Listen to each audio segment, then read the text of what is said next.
اس کے بعد الحمد سے ہماری اب ابتدا ہو رہی. لیکن نماز کی ابتدا سورہ الحمد ہی سے کیوں ہے؟ وجہ کیا ہے؟ کوئی اور سورہ بھی تو ہو سکتا تھا. باقاعدہ فضل ابن شاذان نے ہمارے 8ویں امام علی رضا علیہ الصلوۃ والسلام سے روایت بیان کی ہے کہ امام نے فرمایا کہ قرآن میں کوئی سورہ اور کلام ایسا نہیں ہے جس میں سورہ حمد کے برابر خیر و برکت پائی جاتی ہے. باقاعدہ من لا یحضرہ الفقیہ کی روایت. اتنا اہم سورہ کہ پورے قرآن میں کوئی کلام ایسا نہیں ہے پروردگار کا جو اس سے زیادہ خیر و برکت کا حامل ہو. اس وجہ سے سورہ الحمد سے نماز کا آغاز کیا گیا. اور یہ وہ سورہ ہے جو پروردگار نے اپنی اہمیت کے پیش نظر 2 مرتبہ نازل کیا. ہمارے چھٹے امام سے جب اس آیت کی تفسیر پوچھی گئی، اللہم صلی علی محمد وعلی محمد، کہ وَلَقَدْ آتَيْنَاكَ سَبْعًا مِّنَ الْمَثَانِي وَالْقُرْآنِ الْعَظِيمِ، یعنی قرآن کے ساتھ وہ سورہ پروردگار نے نازل کیا جو 7 آیتوں والا ہے، 7 آیتوں والا سورہ، اور جسے 2 مرتبہ یا تو نازل کیا گیا، یا یہ بھی وجہ بہت سی جگہوں پہ بیان ہوئی ہے کہ اس کو نماز میں 2 رکعتوں، جو پہلی 2 رکعتیں اس میں 2 دفعہ پڑھا جاتا ہے، اس وجہ سے بھی اس کو من المثانی یعنی 2 دفعہ پڑھے جانے والا سورہ قرار دیا. مستدرک الوسائل کی جو روایت ہے. اور یہ بھی سورہ 2 دفعہ نازل ہوا، اور ایک سورہ اور 2 دفعہ نازل ہوا ہے جسے سورہ کوثر کہا جاتا ہے. ایک دفعہ مکے میں نازل ہوا تھا سورہ کوثر، اور ایک دفعہ مدینے میں. اچھا، ابھی معراج کی تاریخ گزری کہ پیغمبر اسلام جب معراج پر تشریف لے گئے تھے تو وہاں پر پیغمبر کو نماز کا حکم ہوا. پیغمبر نماز کے لیے کھڑے ہو گئے تو پروردگار کی طرف سے وحی آئی کہ اے میرے بندے میرا نام تو لو. تو پیغمبر اسلام نے اس وقت کہا اللہ اکبر. پھر اس کے بعد پیغمبر نے کہا بسم اللہ الرحمن الرحیم، اور اس وجہ سے روایتوں میں بیان ہوا کہ بسم اللہ کو ہر سورے کے شروع میں رکھا گیا. اور پھر اس کے بعد پروردگار کی طرف سے پھر وہی نازل ہوئی، میرے بندے میری حمد تو کرو. اس کے بعد پیغمبر اسلام نے سورہ الحمد کی تلاوت شروع کی. باقاعدہ جو اصول کافی کی روایت ہے، اس طریقے سے نمازوں کے اندر یہ طریقہ کار قرار پایا کہ نمازوں میں پہلی اور دوسری رکعت میں الحمد کا جو ہے سورہ وہ پڑھا جاتا ہے. اور یہ بھی کہ اس سورے کو پڑھنے سے 2/3 قرآن پڑھنے کا ثواب آپ کو ملتا ہے. سوچئے آپ کتنی ساری ہر رکعت کے اندر، ہر نماز کے اندر کم سے کم 2 دفعہ تو آپ پڑھتی ہیں، اور ہر دفعہ ایک سورہ الحمد پڑھنے سے 2/3 2/3 آف قرآن، یعنی 1/3 اور ملا دیا جائے تو قرآن پورا ہو جائے. اور وہ تو سورہ قل اللہ پڑھنے سے بھی پورا ہو جاتا ہے اس کے بعد. یعنی ہر دفعہ نماز میں ایک قرآن کم سے کم آپ کو اس کا ثواب جو ہے اس سے بھی زیادہ آپ کو مل رہا ہوتا ہے. اور خود پیغمبر کا بھی ہے کہ جو بھی سورہ فاتحہ پڑھ لیتا ہے اس کا اجر 2/3 قرآن کے برابر. اور اتنا ایک اور بھی فائدہ ہے اس کا، بہت زیادہ اتنا فائدہ ہے اس کا کہ جیسے آپ نے تمام دنیا کے تمام مومنوں مومنات کے لیے صدقہ دے دیا. ایک آدمی کی درود بھیجیے محمد و آل محمد صلی اللہ علیہ وسلم.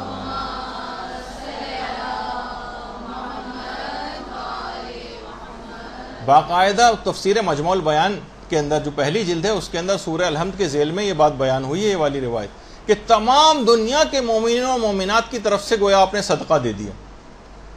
2/3 قرآن پڑھنے کے ثواب کے علاوہ. اور اتنا ہی عظیم سورہ ہے، اتنا عظیم سورہ ہے. دیکھیے اس عظیم سورہ کی میں واقعتاً معرفت نہیں، روایات میں آیا ہے کہ اگر الحمد کو ایک پلڑے میں رکھ دیا جائے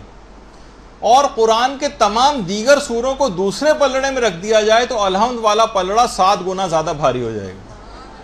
اللہم صلی اللہ علیہ وسلم.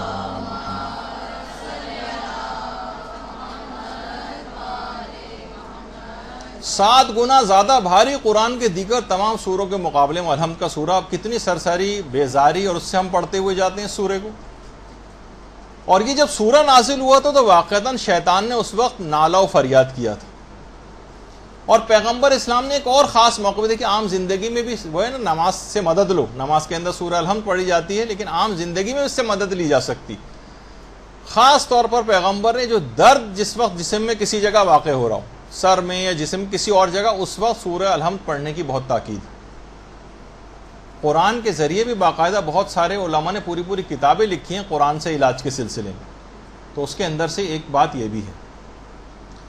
اچھا، اسی طرح سے یعنی تو درد کی جگہوں پر، اس کے علاوہ علماء نے ایک بات اور کہی، سورہ کے اندر ایک خصوصیت یہ بھی ہے کہ پروردگار عالم نے آپ کو ایک اعزاز بخشا ہے کہ براہ راست اس سورہ کی تلاوت میں آپ کی پروردگار عالم سے براہ راست بات چیت ہوتی ہے، نہ درمیان میں نہ کوئی واسطہ فرشتہ ہے نہ کوئی ملک ہے، کوئی بھی درمیان میں ہے ہی نہیں، آپ ہیں اور پروردگار عالم۔ کتنا بڑا اعزاز ہے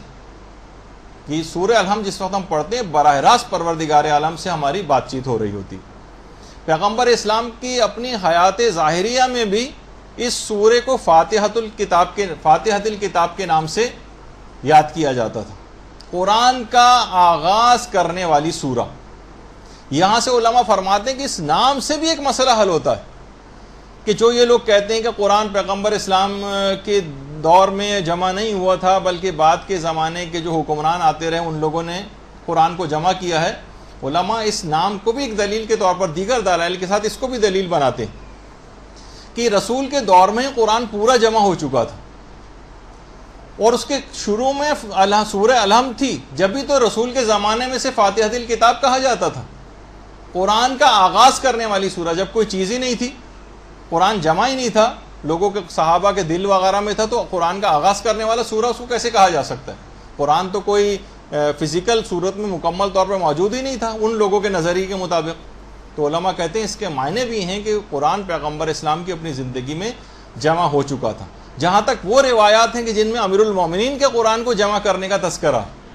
اللہم صلی علی محمد و علی محمد،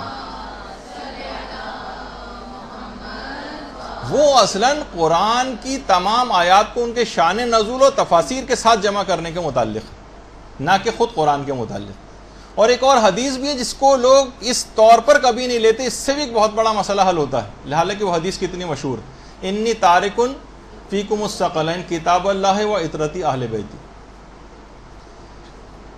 میں تمہارے درمیان دو گراں قدر چیزیں چھوڑ کر جا رہا ہوں، کتاب خدا اور میری عطرت و اہل بیت۔ اس کا مطلب یہ ہے، علماء فرماتے ہیں کہ کتاب خدا کمپائلڈ فارم میں پیغمبر اسلام کے زمانے میں موجود تھی، اگر یہ منتشر ہوتی، فقط صحابہ کے سینوں میں ہوتی، یا متفرق طور پر کسی جگہ درخت کی چھال پہ کہیں کوئی چیز لکھی ہوئی ہے، کسی جگہ کوئی چیز لکھی ہوئی ہے، متفرق ہوتی، تو اس پر کتاب کا اطلاق نہیں ہو سکتا تھا۔ اس کا مطلب ہے کہ کتاب خدا اس زمانے میں اسی طریقے سے موجود تھی کہ جس طرح آج کل ہمارے درمیان ہمارے ہاتھوں میں قرآن ہوتا ہے۔ اس کی شیپ ان چیز کی الگ ہو سکتی ہے کہ درخت کی چھال پر ہو، یا کسی اور زمانے میں ظاہر چھاپہ خانی اس طرح کے قرآن نہیں ہوتے تھے، لیکن جب پیغمبر فرما گئے ہیں کہ میں دو برابر کی چیزیں چھوڑ کر جا رہا ہوں جس میں ایک کتاب خدا ہے، تو اس کا مطلب ہے کتاب خدا اس زمانے میں موجود تھی، اور یہ جو کہا جاتا ہے کہ بعد کے حکمرانوں نے اس کو جمع کیا، یہ بات صحیح نہیں۔ یہ 7 آیات پر مشتمل مکی سورہ ہے، اور سورہ الحمد کا معرفت دلانے کے لیے کہ اس کے 20 نام ہیں، اس کو سورہ حمد بھی کہتے ہیں، اس کا نام سورہ شکر بھی ہے، اس کا نام سورہ فاتحہ بھی ہے، اس کو 7 مثانی بھی کہا جاتا ہے، ام الکتاب بھی کہا جاتا ہے، ام القرآن بھی کہا جاتا ہے، کنز بھی کہا جاتا ہے، یعنی بہت بڑا خزانہ۔ اور خاص طور پر ایک چیز اور بھی ہے کہ اس کا جو فائدہ ہے، عام طور پر گھروں میں کبھی ایسی صورتحال یا ایمرجنسیز پیش آ جائیں، اور وہ کہ اگر کوئی شخص بے ہوش ہو جائے تو اس وقت بھی سورہ الحمد کے ذریعے آپ اسے ہوش میں لا سکتے ہیں۔ ایک صحابی ابو سلیمان کہتے تھے کہ پیغمبر اسلام کے ساتھ ہم لوگ جنگ میں مصروف تھے کہ ہمارا ایک ساتھی بے ہوش ہو کر گر پڑا، ساتھی بے ہوش ہو گیا، صحابہ میں سے کسی نے اس کے کان میں سورہ الحمد پڑھی، اسی وقت اس صحابی کو ہوش آ گیا۔ اللہم صلی علی محمد و علی محمد۔ وہ فرماتے ہیں کہ ہم سب لوگ دوڑے دوڑے پیغمبر اسلام کے پاس آئے، ان کو یہ واقعہ سنایا۔ پیغمبر اسلام نے فرمایا سورہ الحمد ام القرآن ہے جس میں ہر مرض کی شفا ہے، کوئی حیرانگی کی بات نہیں کہ شخص ہوش میں آ گیا، قرآن میں تو ہر سورہ الحمد کے اندر ہر مرض کی شفا موجود ہے۔ تو اگر کبھی ایسا موقع بھی پیش آ جائے، کوئی گھر میں کوئی بے ہوش ہو جائے، چکر آ جائیں، گر جائے، یا کوئی اور اس طرح سے انکانشیس ہو جائے، تو اس وقت بھی سورہ الحمد پڑھنے کی بہت تاکید۔ اس لحاظ سے علماء کرتے ہیں کہ اس واقعے کے اندر بھی یہ بات ملی ہے اور پیغمبر سے اس کی تصدیق بھی صحابہ نے کروائی تھی۔ اچھا جب آپ پڑھتی ہیں سورہ الحمد، اب جب آپ سورہ الحمد پڑھنا شروع کریں گی اس وقت ہوتا کیا ہے؟ باقاعدہ عیون اخبار الرضا، اس میں پیغمبر اسلام سے مروی ایک روایت، اللہم صلی علی محمد،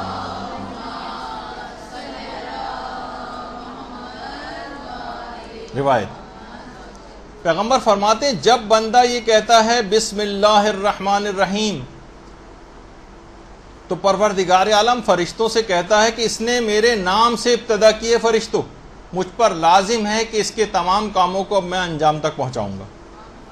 اور ہر حال میں اس کو برکت عطا کروں گا۔ اس کے بعد جب یہ اگلا جملہ کہتا ہے الحمدللہ رب العالمین تو خدا فرشتوں سے کہتا ہے کہ جب اس نے یہ بات سمجھ لی ہے کہ جو نعمتیں ہیں وہ سب کی سب میری طرف سے عطا کردہ ہیں تو اب میں اس شخص کے تمام مصائب کو اس سے دور کروں گا، اور اے فرشتوں گواہ رہنا اب میں دنیا میں بھی اسے نعمتیں دوں گا اور آخرت کے گھر میں بھی اس کو نعمتیں عطا کروں گا۔ اللہم صلی علی محمد وعلی محمد۔